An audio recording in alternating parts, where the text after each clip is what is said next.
Que alegria estar aqui mais um, todas por um. Certamente não sou a pastora Thalita Pereira. Ela está viajando. Glória a Deus, ela conseguiu tirar as férias dela. Glória a Deus, minha gente, que saga. A pobre sofreu tanto por um negativo. Glória a Deus, conseguiu. Está agora viajando, descansando.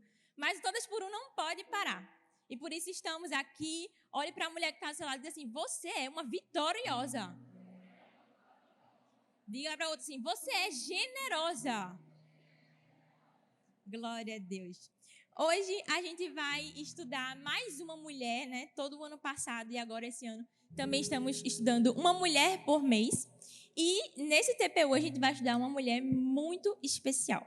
Mas antes de começar, eu queria te mostrar algumas imagens e eu queria que você refletisse no seu lugar acerca delas.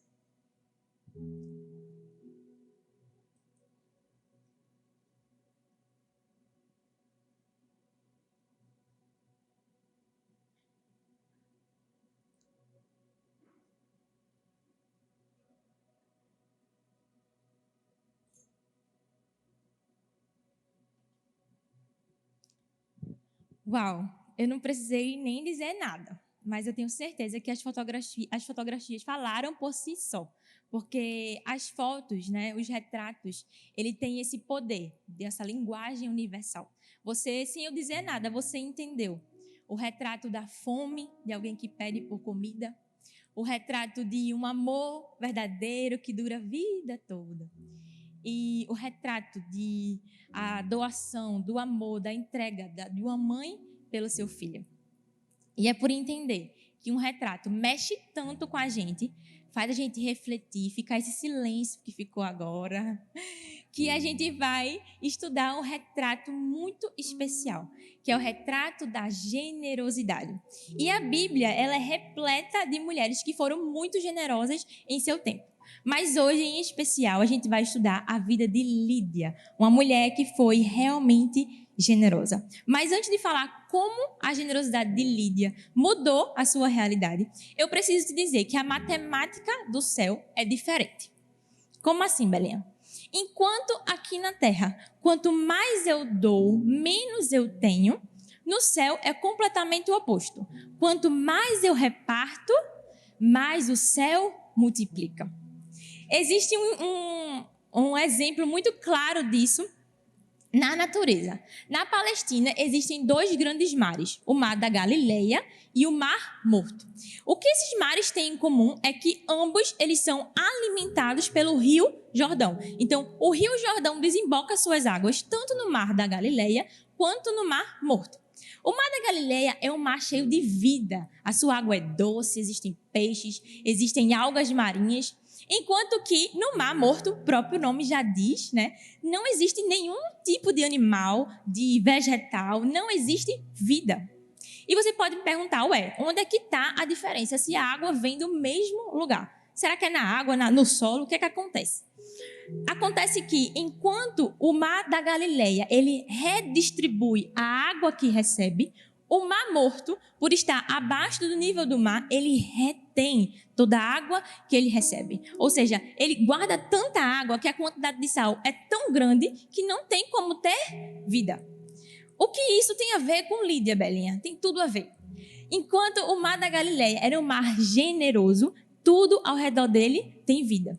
Mas aquele mar que é egoísta só produz morte. A vida de Lídia nos ensina que a gente pode sim trazer vida às pessoas que estão ao nosso redor por meio da generosidade. E, em primeiro lugar, a generosidade de Lídia é retratada através de um coração submisso à lei de Deus. Eu queria que, por favor, você abrisse a sua Bíblia em Atos 16, no verso 12.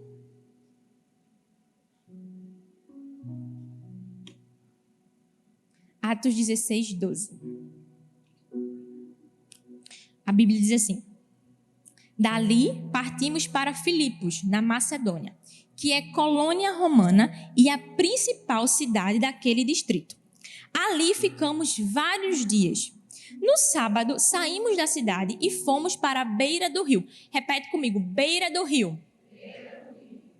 onde esperávamos encontrar um lugar de oração. Sentamos-nos e começamos a conversar com as mulheres, repete, mulheres, que se haviam reunido ali. Uma das que ouviam era uma mulher temente a Deus, chamada Lídia, vendedora de tecido de púrpura, da cidade de Tiatira. O Senhor abriu o seu coração para atender a mensagem de Paulo. Antes de falar diretamente da vida de Lídia, eu preciso te situar o contexto em que Lídia estava inserida. Lídia morava numa cidade chamada Filipos, que era uma colônia romana. Ela conseguiu sua independência, mas respondia diretamente a Roma. Então, ela não pagava impostos ao seu governo local, que era Macedônia. Isso fez com que a cidade de Filipos se tornasse uma cidade muito rica, muito imponente e influente em seu tempo.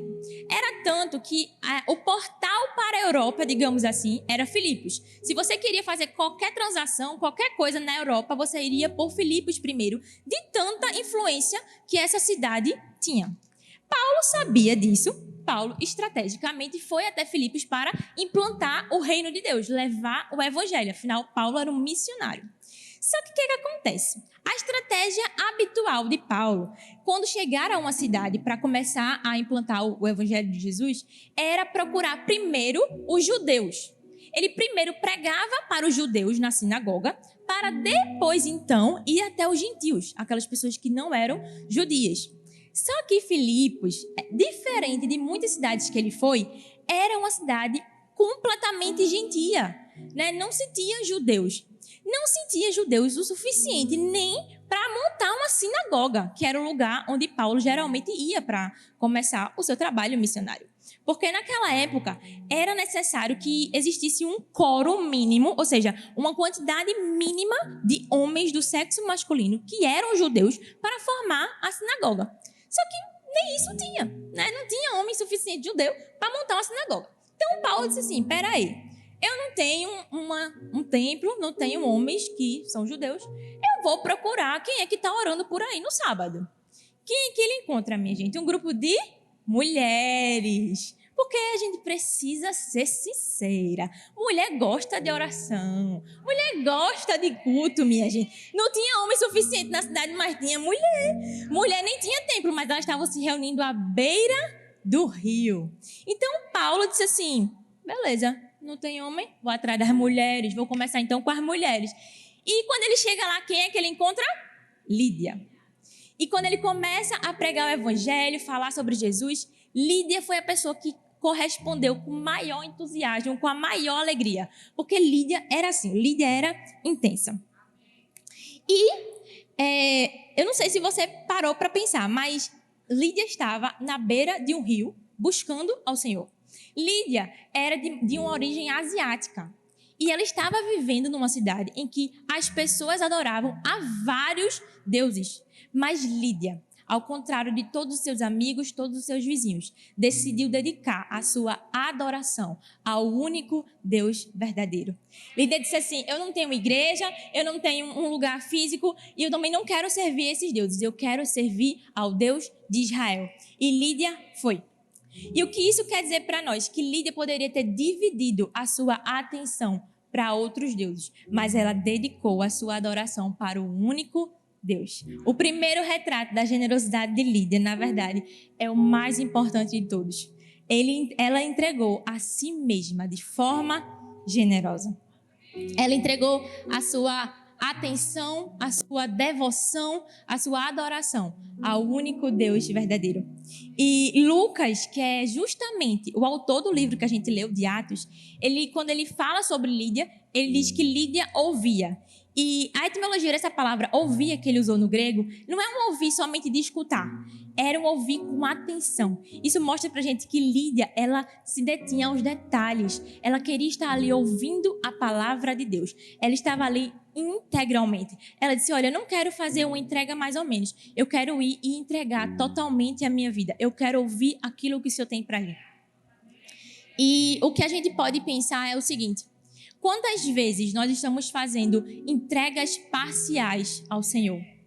Quantas vezes a gente vem aqui para o culto e Deus está tentando falar com a gente, Deus está querendo falar com a gente, mas a gente está adorando ao Deus WhatsApp, a gente está adorando ao Deus Instagram, enquanto Deus está querendo dizer assim, olha, não se preocupa, eu sou o teu pastor, nada te faltará.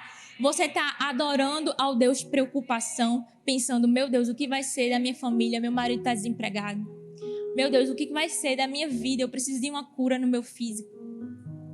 Deus, Ele quer a sua adoração integral. Imagine comigo se você vai jantar com uma amiga, num restaurante muito bom, e você queria muito compartilhar seu coração, você está aperreada, você quer conversar com ela, e você chega lá, né, para abrir seu coração, conversar, chorar todas as pitangas, porque a gente chora, é verdade. E aí a sua amiga passa a noite todinha no celular. Chato ou não é? Você tá lá falando sua vida todinha e a menina tá no celular. Quando acaba o jantar, finalmente, a sua amiga diz assim, amiga, não se preocupa não, eu pago a conta. Nem se aperreia, eu quero honrar a sua vida. Você acha que realmente isso era uma honra? Se ela não te escutar o tempo inteiro, por que ela querer pagar? Não é verdade? Isso aconteceu porque ela não estava integralmente com você, ela estava de forma parcial. Da mesma maneira, nós fazemos com Deus, a gente precisa falar sobre isso. Sabe, Deus está aqui integralmente para você e você está de forma parcial para Ele. O nosso relacionamento com Deus é uma via de mão dupla. Deus está aqui com a gente e a gente está só marromeno. Quando der eu oro, quando der eu vou. Quando na verdade, Lídia entendeu que ela precisava entregar a sua adoração completa, a sua devoção total. Lídia se deu de forma generosa. John Dewey disse certa vez, a convocação do chamado e a certeza da vocação não ocorre quando vemos todas as portas se fechando e depois contemplamos a porta aberta do ministério. Vocação é quando você tem todas as outras portas abertas, mas você só consegue enxergar a porta do ministério. O que acontece muitas vezes, é duro, mas eu vou falar, é que a gente só busca integralmente ao Senhor quando todas as outras opções não estão disponíveis. Quando todos os nossos amigos nos deixam, quando todos os nossos recursos acabam, quando a chance de um emprego, de uma cura, simplesmente chega no final e você diz assim, não, agora eu preciso buscar a Deus, agora eu preciso me apegar a Deus. Só que não precisa ser assim. Não pode ser assim. Lídia não correspondeu ao convite de homens, ela correspondeu ao convite de Deus. Então, como é que a gente faz para corresponder a um convite de Deus? No livro de Cantares de Salomão, é um livro poético que retrata o amor, né, de um homem por sua esposa. Mas a gente também pode interpretar como sendo o amor de Jesus, que é o noivo, por sua noiva, que somos a igreja. Queria que você, por favor, abrisse sua Bíblia em Cantares 2, no verso 8.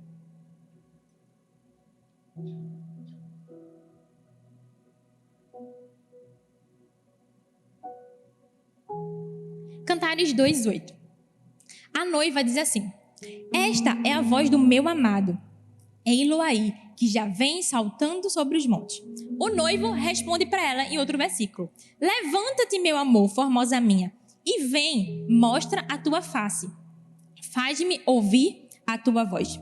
Um pouco antes desses versículos, a gente consegue entender que os noivos estavam juntos, né, num banquete, que tudo era bancado pelo noivo. Tudo que a noiva tinha ali estava à disposição dela, mas tudo era pertencente ao noivo. E isso mostra pra gente que Deus, ele coloca tudo à nossa disposição. Tudo pra gente desfrutar, alimentar a nossa alma do melhor. Só que o que é que acontece? No versículo 8, diz assim, levanta-te, meu amor, ó formosa minha, e vem. O que é que Deus está querendo dizer pra gente? Olha, eu tenho tudo à sua disposição. Existe um banquete para você, mas existe a sua parte de se levantar e ir até o Senhor. Sabe, Deus, ele não pode estar simplesmente só nos convidando e a gente sem fazer nada. A gente precisa ir até ele. A gente precisa se dar de forma generosa. Amém, gente? Vocês estão entendendo comigo? Amém. Glória a Deus. E em Cantares 3, verso 1, fala assim, de noite em minha cama busquei aquele a que minha alma ama. Busquei-o e não o achei. Mais uma vez, a gente percebe aqui que encontrar o Senhor, buscar ao Senhor, é abrir mão da nossa zona de conforto. É sair da nossa zona de conforto. E Lídia fez isso.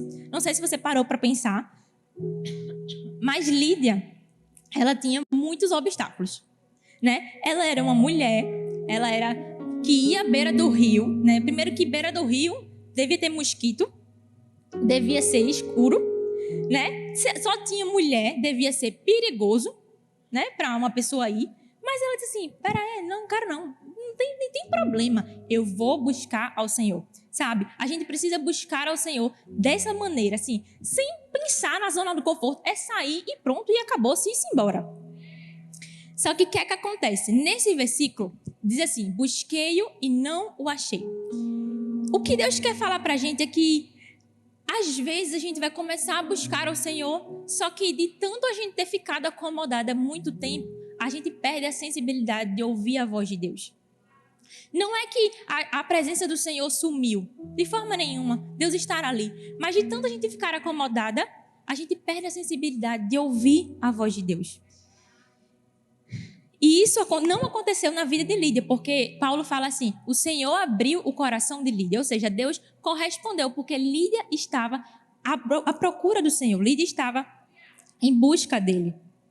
E a minha pergunta é: será que eu e você estamos correspondendo ao convite do nosso Deus? Será que quando Ele nos chama, quando Ele bate a porta, a gente tem aberto, a gente tem ido, sabe? Quando Deus ele nos convida ao secreto, à oração, né? Será que a gente tem respondido a esse convite do Senhor? Talvez você tenha perdido a sensibilidade, né, de ouvir a voz de Deus. Mas a boa notícia é que tem como retornar. Tem como você retornar ao lugar de busca integral, de devoção integral, de dizer assim: Deus, não tem outro Deus na minha vida além do Senhor. Amém? Em segundo lugar, a generosidade de Lídia é retratada através de mãos que servem sem distinção. Olha aí no verso 15 do capítulo 16.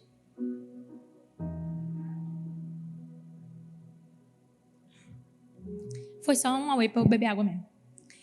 Verso 15. Tendo sido batizada, bem como os de sua casa, ela nos convidou, dizendo: se os senhores me considerarem uma crente no Senhor, venham ficar em minha casa. E nos convenceu. Esse versículo retrata uma outra face da generosidade de Lídia. Pensa na pessoa que gostava de servir, minha gente. Essa pessoa era Lídia. Uma pessoa comum vai a uma reunião de oração, conhece Jesus, aceita o evangelho. O que é que ela faz? Ela volta para sua casa, compartilha com sua família, comemora. Mas Lídia foi além. Lídia disse assim: olha, eu sei que vocês são missionários, eu sei que vocês estão aqui de passagem, talvez vocês não tenham de dormir. Vão ficar na minha casa? Só que, minha gente, hospedar uma pessoa não é fácil, né? Não é tão fácil. A gente tem que arrumar a caixa, tudo pronto, preparar comida. Envolve muitas coisas. Mas Lídia, ela queria servir. Ela queria dar a sua vida a servir aqueles missionários. E ela se dispôs. Agora, para e pensa comigo. Eram desconhecidos. Ela não conhecia aqueles homens. E Paulo não estava sozinho.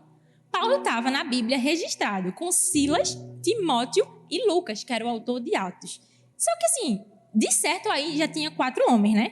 Só que poderiam ter mais homens. Então imagine aí, já 4 pessoas na sua casa para dormir, para comer, para arrumar as coisas, né? Isso aí.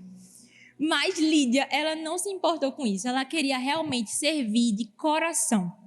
Até porque hospedar alguém não é sobre dinheiro, né? Não é só sobre dinheiro, mas é sobre realmente querer servir aquela pessoa. E o que é mais bonito da história é que Lídia era uma pessoa rica. A Bíblia fala que ela trabalhava, né? Então ela era rica na sua época e mesmo assim ela se colocou à disposição de servir. Porque a gente está muito acostumado a ver os ricos sendo servidos. É muito difícil ver um rico servindo, mas isso é uma mentalidade humana. Esses dias eu vi uma história de uma milionária varrendo a casa. E aí foi um furdunço na internet, porque a mulher estava varrendo a casa. Você vai em casa, você lava prato só porque ela era rica. Mas por quê? Isso é um modelo humano produzido por nossa mente que os ricos não podem servir, né? Eles precisam ser servidos. Mas a cultura do céu é completamente oposta a isso. Por quê? Você consegue imaginar o Rei dos Reis, o dono de todo o universo, o Senhor dos Senhores, o dono de tudo, lavando os pés de pessoas que eram desqualificadas e escanteadas pela sociedade. Jesus fez exatamente isso. Esse modelo que a gente entende que a gente não pode servir a outra pessoa é maligno, a gente precisa destruir isso. Porque o nosso Deus nos ensinou. Jesus fez pelos discípulos o que nem eles mesmos estavam dispostos a fazer uns pelos outros. Jesus queria mostrar a gente que a gente precisa servir. Jesus quer acabar com a cultura mundana que estamos aqui somente para ser servidos. Servir ao outro, sobretudo quando o outro é menor que você, é mortificar o próprio ego e abrir mão de uma mentalidade mundana. Por isso que a gente precisa aprender com Lídia, que não importa quem seja, se é o nosso funcionário ou se é o dono da empresa que a gente trabalha, a gente precisa servir de coração. E eu não estou trazendo essa mensagem aqui como uma mensagem de caridade, uma mensagem de você sair aqui quase Madre Teresa de Calcutá, nada disso, não, de fato não é. Eu quero trazer para você uma realidade prática de serviço, uma realidade prática de generosidade. O que Deus está fazendo aqui nessa noite é retirando todo orgulho, toda soberba, toda presunção do nosso coração e nos colocando na posição de servas, de alguém que serve. Amém? Não sei se você já reparou, mas a sociedade impõe uma cultura meio que de fast food. Como é isso, Belinha? Nessas propagandas de fast food e também de carro, né? O que se prevalece é que você merece, né? Você pode, você merece. O seu pedido é uma ordem. Isso porque o mundo tenta colocar na nossa cabeça que nós somos os reis, né? As rainhas, o centro do universo, o centro de tudo. Só que eu e você sabemos que isso não se limita somente à cultura do fast food, mas que isso é o retrato da cultura individualista em que nós estamos vivendo. Isso é uma semente plantada pelo maligno. E como é que a gente faz para vencer isso? Tendo uma mentalidade de serva. Em primeiro lugar, para ter uma mentalidade de serva, a gente precisa entender que a igreja não é um restaurante. Eu ouvi uma história de um casal que estavam procurando uma igreja para ficar. E eles conversando com o pastor de uma das igrejas, eles falaram algo, e eu preciso ler para você entender. Eles disseram assim: há quase 2 meses saímos à caça de uma igreja, mas não conseguimos encontrar nada que funcione para nós. Gostamos da adoração de uma igreja, mas o ensino não era tão profundo o suficiente. Então, em outra igreja, amamos o ensino, mas o ministério infantil era fraco. Experimentamos outra que achamos que talvez fosse legal, mas ninguém conversou conosco o tempo todo que estivemos lá. Então, eles concluíram a conversa dizendo assim: está difícil encontrar uma igreja que atenda às nossas necessidades. Eu preciso repetir essa frase para você. Está difícil encontrar uma igreja que atenda às nossas necessidades. Eu não sei você, mas eu fiquei chocada. Porque não tem condição. Como é que a pessoa diz um negócio desse? Isso é justamente essa mentalidade de que a gente é o centro, de que a gente precisa ter tudo pronto. Quando, na verdade, às vezes Deus chama a gente para desbravar o caminho. Às vezes Deus não vai dar uma coisa pronta para você. Ele está levantando você para desbravar isso aí. Sabe? Talvez a sua célula, as suas amigas ainda não estão prontas, não são 100%, mas o que tem? Você é levantada para desbravar isso. Deus conta comigo e com você. Se Lídia fosse uma crente fast food, ela jamais abriria mão dos seus recursos, abriria a sua casa para aqueles missionários. Se Lídia dissesse assim: eu ir para a beira de um rio, escutar o evangelho, vou não. Quando tiver uma igreja decente, com uma cadeira boa, um ar-condicionado e um LED, aí eu vou. Só que Lídia não tinha essa mentalidade. Lídia tinha uma mentalidade de serva. Ela disse assim: não tem não? Pois tá bom, a gente vai começar aqui, né? No Rio mesmo. A gente começa e vai. Por quê? Nós não somos o centro de tudo. Sabe? O importante não é sobre a gente. O importante é o fluir do Espírito Santo. Então não importa. Se Lídia ela não tivesse se colocado como parte do processo, como parte da história, ela não teria o seu nome nas escrituras, mencionado na escritura. Porque você talvez não entenda, mas Filipos era a cidade estratégica para que o evangelho entrasse na Europa. Paulo não foi ali sem intenção. Paulo disse assim, eu quero ganhar o continente, então eu vou para Filipos. Se Lídia não tivesse aberto a porta da sua casa para que Paulo, primeiramente, que os missionários estivessem ali, e depois a igreja se reunisse ali, o evangelho não teria entrado para a Europa pela vida de Lídia. Lídia foi parte do processo. Mas se Lídia ficasse com aquela mentalidade de que, não tem, não dá, a Europa não seria inundada como foi. Foi a vida de Lídia, foi o serviço de Lídia, foi o coração de Lídia dizer assim, eu abro mão, eu quero servir. E quantas vezes Deus está chamando a gente para abrir mão de uma pequena coisa e a gente fica com egoísmo, a gente não quer abrir mão da nossa casa para uma célula, a gente não quer ouvir uma conversa de uma amiga que está precisando de ajuda porque, não, mas meu filho precisa de mim, eu preciso arrumar minha casa, eu preciso, meu marido precisa chegar em casa, a comida tem que estar pronta, pensando só em você, pensando só na sua casa, enquanto as pessoas precisam da gente. A causa do evangelho é muito mais importante do que a nossa própria vida. Você precisa entender que Deus não precisa da sua generosidade. Deus não precisa do nosso serviço, mas Ele está convidando a gente a fazer parte. A questão é, você vai querer fazer parte ou não? E depois, Belinho, o que é que eu preciso mais para ter uma mentalidade de serva? Entender o que Jesus comeria. Vamos lá. João 4,34 fala assim. A minha comida é fazer a vontade daquele que me enviou e concluir a sua obra. O que Jesus estava dizendo aqui era assim, olha, eu não quero nada além de fazer a vontade do meu Pai. O meu alimento é fazer a vontade dele. Aquilo que me sustenta, aquilo que me dá ânimo é fazer a vontade de Deus. E do que é que a gente tem se alimentado?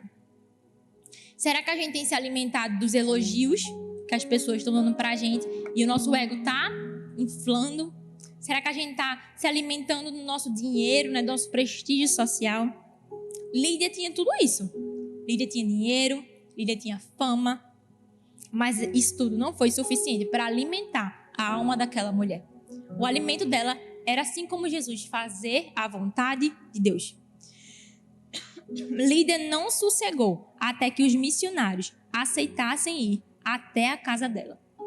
E é tanto que Paulo fala, e nos convenceu, ou seja, Lídia insistiu até que eles fossem à sua casa.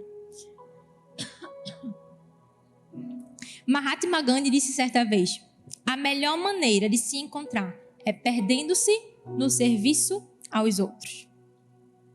E, em último lugar, a generosidade de Lídia era retratada através da sua responsabilidade com o avanço do reino. No verso 40 fala assim, depois de saírem da prisão, Paulo e Silas foram à casa de Lídia, onde se encontraram com seus irmãos e os encorajaram, e então partiram. Quando a gente fala que Lídia era uma mulher rica, você pode pensar assim, então era por isso que ela era generosa, né? Porque é muito fácil você dar quando está sobrando. Mas a gente precisa entender que ser generoso não tem nada a ver com quanto dinheiro a gente tem. Até porque existem muitas pessoas que são ricas, que são mesquinhas, que são egoístas. Em contrapartida, existem pessoas que são muito humildes, mas compartilham tudo o que têm. E em segundo, que Lídia, ela não comprometeu somente o seu dinheiro, somente o seu recurso, mas Lídia comprometeu a sua reputação. Porque nesse versículo que a gente leu, Paulo e Silas, eles estavam sendo presos. Lídia, ela não só abrigou missionários, ela abrigou fugitivos, ela abrigou pessoas que iam ser presas. Ou seja, Lídia podia ter corrido o risco de perder a sua reputação, ter sua reputação manchada, de ser até presa por conta de estar com Paulo e Silas. Mas ela entendeu que nada do que ela estivesse fazendo ali ia ser grande demais o suficiente, porque a obra do evangelho era maior. Ela entendeu a responsabilidade do avanço do reino de Deus. E o que foi que levou Lídia a fazer isso? A resposta é uma palavra, é comprometimento.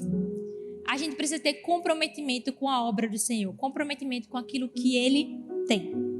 Existe uma diferença em estar envolvido com uma causa e estar comprometido com ela. Tem uma história muito engraçada de um missionário que volta para sua igreja local e ele começa a compartilhar os desafios, financeiros que ele viveu. Então ele começa a dizer, gente, foi muito difícil para mim e tal. E o pastor disse assim, não, vamos levantar uma oferta para lhe ajudar, meu filho. Você precisa de mantimento. Enquanto ele falava isso, 3 animais estavam ouvindo, que eram a vaca, a galinha e o porco. A vaca prontamente disse, eu quero me envolver com essa causa. Eu tenho leite, então vocês pegam meu leite, vendem e reverte tudo para o missionário para ele se sustentar.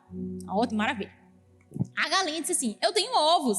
A gente vende, também quero me envolver, e tudo isso vocês revertem para o missionário. E o porco só calado. Então a vaca e a galinha disseram assim, e aí, porquinho, não vai se envolver não, é? E o porco diz assim, eu não quero me envolver, eu quero me comprometer. Eu não tenho ovos, eu não tenho leite, mas eu tenho a minha vida. Então vocês podem me vender e com o valor da minha venda, vocês sustentam o missionário. Comprometimento é isso. Comprometimento é dar a sua vida inteira por algo. É assumir a responsabilidade do reino de Deus.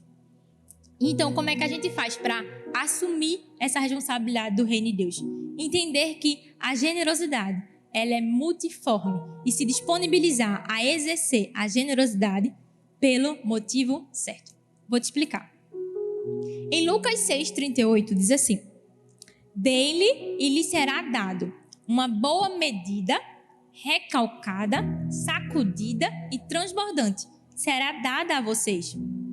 Pois a medida que usarem também será usada para medir vocês. Um dos erros mais frequentes que a gente comete é achar que esse versículo se aplica somente à nossa vida financeira, né? A gente sempre diz, dá e dá-se-vos-á, pensando na nossa vida financeira. Mas, um pouco antes desse versículo, Jesus estava falando sobre outras áreas. Não era só sobre dinheiro. Jesus estava dizendo assim, olha, não julgue para que não seja julgado. Perdoe para que você seja perdoado. E para você entender, basicamente, esse versículo, a gente precisa voltar na agricultura da época, né? Porque antigamente, no Antigo Testamento, fala que existiam 2 grandes grupos de pessoas na época da colheita. Então, os campos eles estavam cheios, né, para ser recolhido a colheita. E aí existiam 2 grandes grupos de pessoas. O primeiro grupo eram dos ceifeiros, né? Eram as pessoas que eram pagas para recolher aquele produto, aqueles grãos. Então, não importava se o saco tivesse cheio ou mais ou menos. Importava que ele estava sendo pago para recolher aqueles grãos. Mas existia o segundo grupo de pessoas, que eram pessoas pobres. As pessoas pobres que estavam ali naqueles campos, elas ficavam para pegar o restinho de grão que caía, aquilo que ficava. Então, para elas, qualquer mínimo grão importava, porque daquilo ali ia sair o seu sustento, daquilo ali ele ia alimentar a sua família. Então, para você entender, né, se você estivesse na situação dessa pessoa pobre, recolhendo o mínimo que tivesse lá, você ia com certeza se importar em pegar uma boa medida, você ia recalcar ela, ou seja, você ia esmurrar para ela caber dentro do saco, você ia sacudir aquele saco para caber mais grãos e depois você ia ver ela transbordando de tanto de saco cheio que tinha ali. Uma coisa é você receber um saco cheio, já pronto. Outra coisa é você receber uma boa medida, recalcada, sacudida e transbordante. Lídia recebeu essa porção. Mas eu preciso te dizer, ela não fez isso, a generosidade de Lídia, ela não abriu a porta da casa dela pensando na boa medida. Não, isso foi somente uma recompensa. A grande chave está, a gente não pode pensar em barganhar com Deus. Eu não posso ser generoso com alguém pensando na boa medida. Não, mas isso deve ser uma recompensa, sabe? Se a gente começar a barganhar com o Senhor, Deus, olha, tô dando meu dízimo, minha oferta, viu, Deus? Lembra aí. Senhor, eu ajudei aquela menina ali naquele dia. Anota aí para ficar de crédito no dia que eu precisar, né? Não pode ser assim, gente. A gente precisa realmente abençoar a vida das pessoas, se dar, entregar, servir, sem pensar em barganha. E o que é que isso tem em comum com Lídia? Tudo. Porque Lídia abriu a sua casa e Deus continuou abençoando as finanças dela. Lídia abriu a sua casa para que a igreja, né, fosse constituída ali. E o que foi que ela recebeu de recompensa? A sua menção nas escrituras, né? Ela foi a pessoa precursora, né, que abriu as portas da sua casa para que o evangelho entrasse na Europa.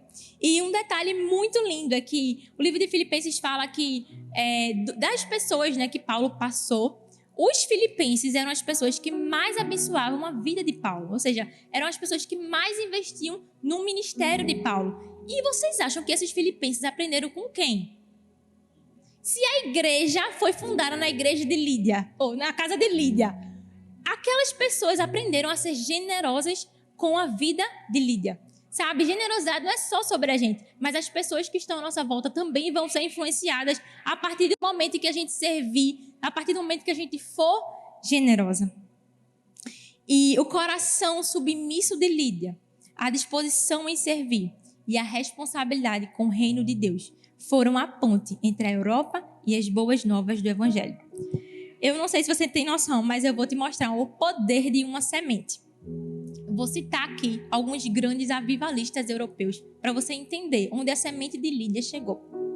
John Wesley, da Inglaterra, foi o fundador do movimento metodista e multidões de cerca de 5 a 10 mil pessoas se reuniam para ouvir os seus sermões.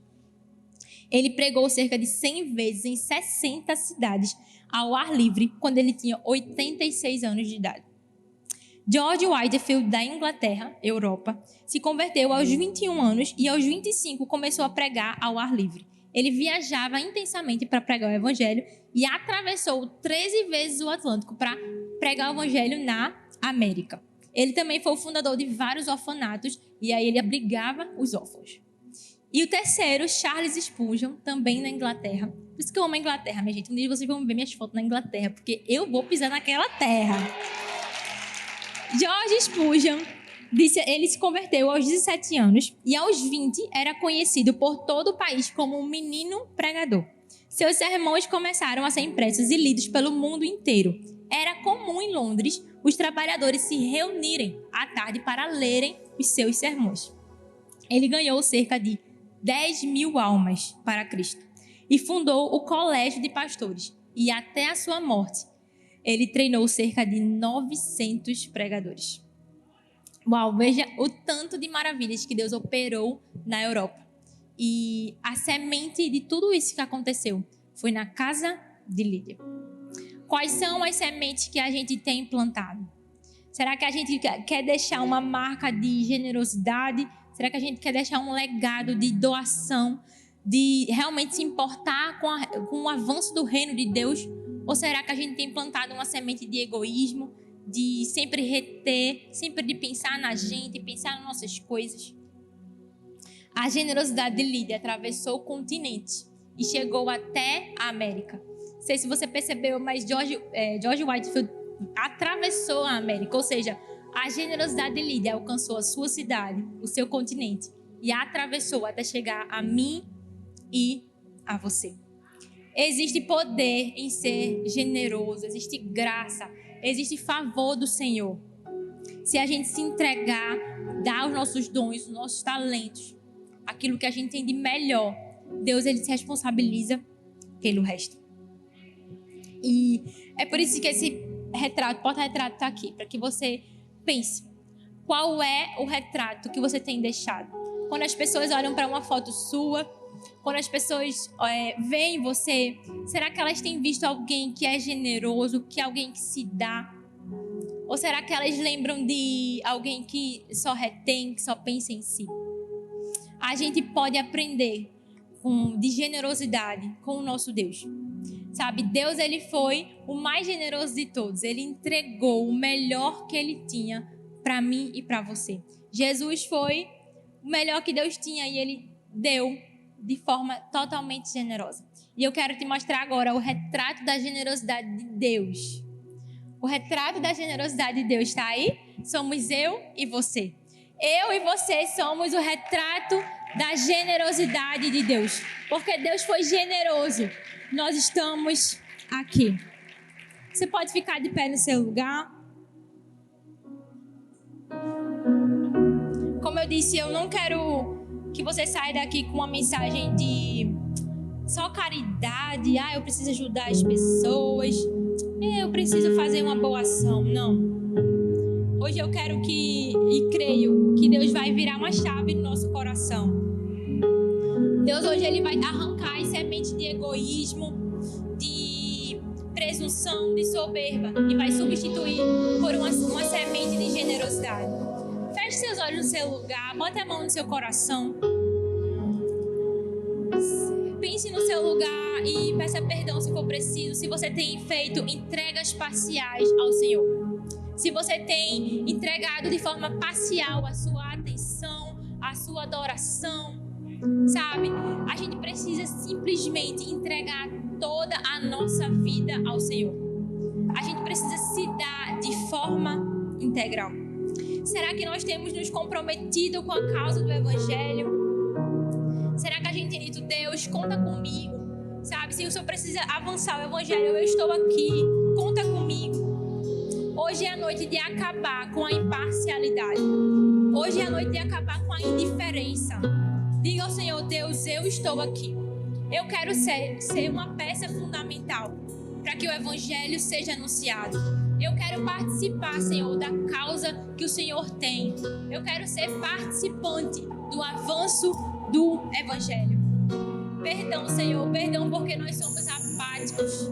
Perdão, Senhor, porque nós somos indiferentes. Porque muitas vezes a gente deixa de fazer aquilo que o Senhor nos pede por pensar nas nossas coisas. Senhor, vira uma chave no nosso coração nessa noite. Que o Senhor possa, Deus, mudar o nosso coração, mudar a nossa mentalidade. Que a gente possa aprender com o Senhor, que foi tão generoso, a servir as pessoas, a amar como o Senhor ama. Nos dá, Senhor, os teus olhos.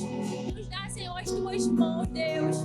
Nos dá a compaixão que o Senhor tem. Nós queremos ser generosas. Nós queremos mudar a história das pessoas que estão ao nosso redor através do teu poder, Senhor.